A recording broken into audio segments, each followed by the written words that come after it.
Welcome to Total Retail Talks, your podcast channel for retail knowledge. Hi everyone, and welcome to episode 115 of Total Retail Talks. In today's episode, Total Retail's executive editor Joe Keenan sits down with Adam Goldenberg, co-CEO of TechStyle Fashion Group, an online subscription fashion retailer. Listen in as they discuss subscription fashion and the future of TechStyle Fashion Group. And now, on to the show. Hi, I'm Joe Keenan, Executive Editor of Total Retail. We're here at the Shop.org Digital Summit in Los Angeles. I am joined by Adam Goldenberg, who is the co-CEO of the TechStyle Fashion Group. Adam was a keynote presenter earlier today, and we are lucky to have him, and he's going to tell us a little bit about his presentation as well as the company. So thanks for joining me, Adam. Yeah, thanks for having me. So let's just start by giving a little context for the audience. Tell us a little bit about TechStyle, specifically the brands that are encompassed under the company, and a little bit about your customers and your product lines. Sure. So we founded TechStyle Fashion Group back in 2010 with the real vision that we could use digital marketing to better build fashion brands. Today we have three major fashion brands. The first brand we launched is JustFab. JustFab sells primarily shoes, handbags, and apparel. What's really unique about the brand is that all of our customers come in through a fashion personality test, so we know a lot about them. And the majority of our sales are through our VIP membership program, where we have a really deep relationship with our consumers. And we give them many, many unique looks, so they can actually see not only the individual items, but how to wear these items. The second brand that we acquired was our major competitor, ShoeDazzle. Yep. So we acquired ShoeDazzle in 2013. ShoeDazzle is primarily focused on footwear, as you'd expect with the name. And then in late 2013, we launched Fabletics, which was a move into activewear. That brand's been a lot of fun because we did that in partnership with Kate Hudson, who's really been a blast to work with and really personifies the fun, active brand that Fabletics is.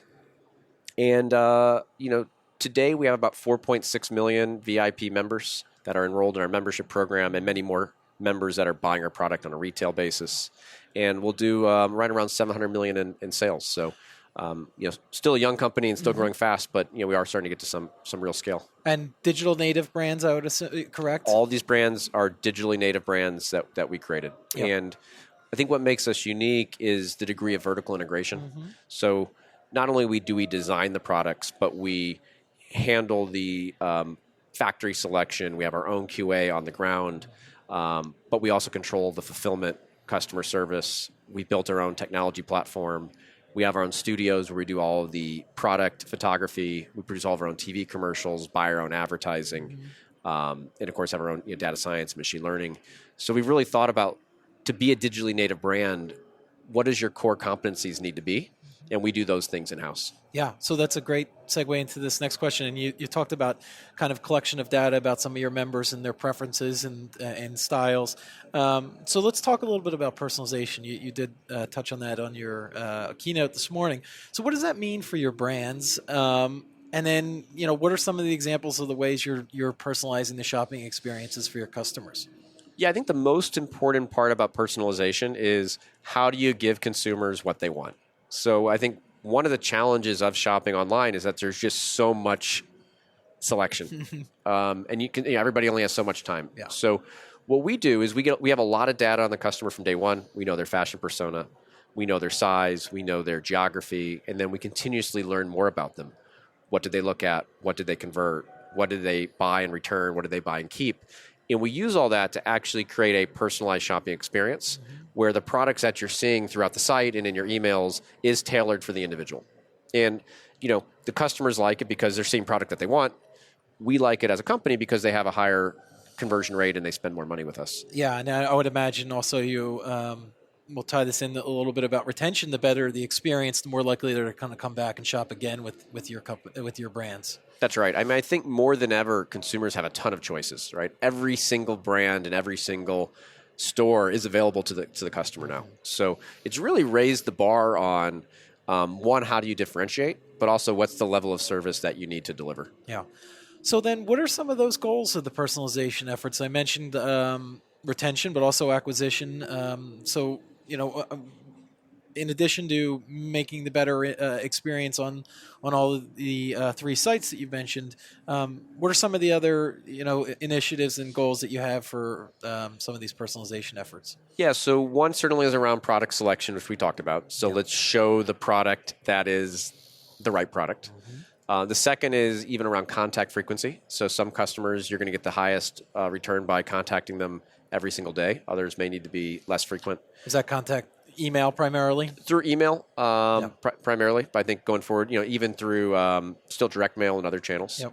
And I think also even promotional cadence, right? So some customers are more of a discount, waiting for things to go on sale customer. Okay, let's give those customers more sales so they shop with us. And maybe others are more of a full price retail customer. So we can optimize by having less sales and promotions. Do you find a lot of synergies between the customers of the 3 brands, or are they really kind of 3 distinct customers? How does the data align with that? So they're definitely 3 distinct customers, right? So if you look at the demographic data, there's a lot of similarity between JustFab and ShoeDazzle. That consumer is about 35 years old, very ethnically diverse, about 65,000 household income, crazily passionate about fashion. Loves the fact that we have so many new styles of footwear every single month. Most of the brands are on seasonal cadence. But then on Fabletics, it's a more Caucasian customer base, a little more affluent, more like 39 to 41s is more of our sweet spot. So they're demographically different. And we do something called Meet the VIP. Yeah. So I think one of the challenges of an e-commerce company is you see all the data, but sometimes you don't match that data up to real people. Yeah. So behind every human interaction, face to face. Yeah. That's right. So we actually have something called Meet the VIP, where we get our employees out of the office meeting with real customers, and we've been doing that for many, many years. And we have seen like the Fabletics and the JustFab customer, it's just it's a different woman. Now that being said, is customers who love our VIP membership model, they just tend to love that way of shopping. So there is a good amount of crossover. Yeah. So roughly, I want to say about 18% of the Fabletics VIPs are also a member of JustFab or ShoeDazzle. Yeah.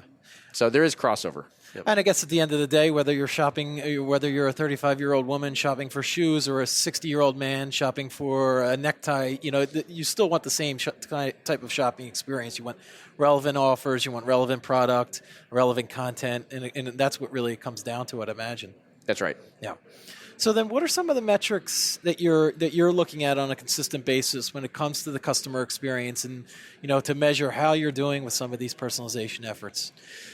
Yeah, so I think it doesn't necessarily track to personalization, but we think that one of the most important metrics is the Net Promoter Score. Yeah. So as simple as it is, it's that one question on a scale of 1 to 10, how likely are you to recommend this brand to family or friends?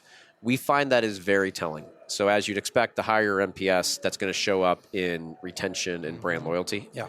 So one way that we sort of tell is all the micro experimentation we're doing, moving things in the right direction, is tracking the NPS. And we actually track that to the individual retail stores, to individual segments of customers that we acquire through different channels. We're pretty meticulous about it. Go ahead. So that's sort of to me the overarching scorecard. To our customers loving the brand. Certainly as you dig in further to personalization, you're looking at average transaction size, average basket size. So our AOV is going up. You're looking at a metric we call lead to VIP conversion rate. So when somebody goes through our fashion quiz, what percentage of those people are becoming a VIP member? Obviously, retention is critical. So we're constantly tracking on the cohort level, what does the retention curve look like? And then another key metric, which I think eventually you'll see the analysts even reporting on, is media payback.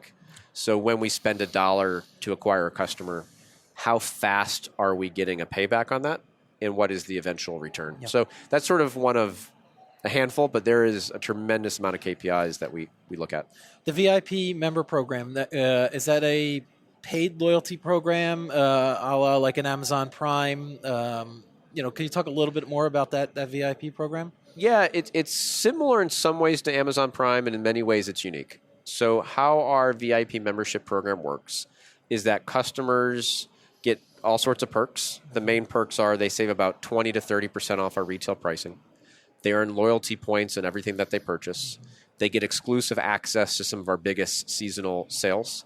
And we also develop some exclusive product that is only for our VIP members. So in exchange for becoming a VIP member, it actually is free. There's no cost, but there's an obligation to come back to the site at least once per month in the first 5 days of the month and actually check the items that we curated for you. Okay. You can then choose to buy or skip the month. If you don't do either of those, we do bill you, depending on the brand, $39 or $49 for membership credit, which is just like a gift card. Yeah. So what it does, it creates customers coming back to our store frequently. So while you have to come once a month, our customers are coming almost 22 to 24 times per year. So imagine having any retail door where the same customers walking the door 24 times. It's pretty powerful. Yeah, that's the type of loyalty you want to engender, 22 to 24 times a year. Yeah, for certain. And what we find that our customers like it more than Amazon Prime, which also there's a very high satisfaction with, is they're not having to pay for it. They're just saying, hey, I'm going to give you a couple minutes of my time. Yeah. So one of the things you mentioned today in the presentation is that obviously the brands were built online, but Fabletics is going to be opening its first brick and mortar store. Is that correct? No, we actually have 22 Fabletics stores today. So we've been in retail for about the last 2 years. Okay. So then let's talk a little bit about that. Kind of why the shift to brick and mortar as a brand that started online. Why is that the right decision for Fabletics? And then any other thoughts on will that work for the other two for textile brands? Yeah, so why we did it. So today in the apparel industry, you got it roughly 20% of all sales happening online and 80% still happening in retail. And in the case of Fabletics, we were seeing that we're taking some meaningful market share from players like consumers trading down in price from Lululemon and Athleta, and then customers trading up for brands like Champion at Target or Old Navy. We said, gosh, if there's only 20% of sales happening online, are we missing out on a major opportunity by not in some way participating in retail? So we've been very cautious about it because we do believe that the growth is happening online. You're going to see retail shrinking, but we don't think retail is entirely going away, certainly not in the next 5 to 10 years. Yeah. So we said, hey, can we opportunistically create a omni-channel experience that's different and unique and that works for our brand?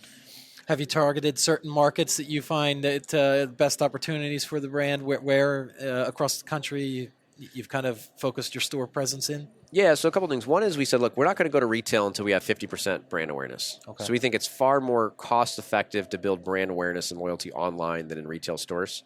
So we waited till we got to brand awareness. We also waited until we crossed 1 million active VIP members. And what we have found to be most successful is actually putting stores in locations where we have high density of existing VIP customers.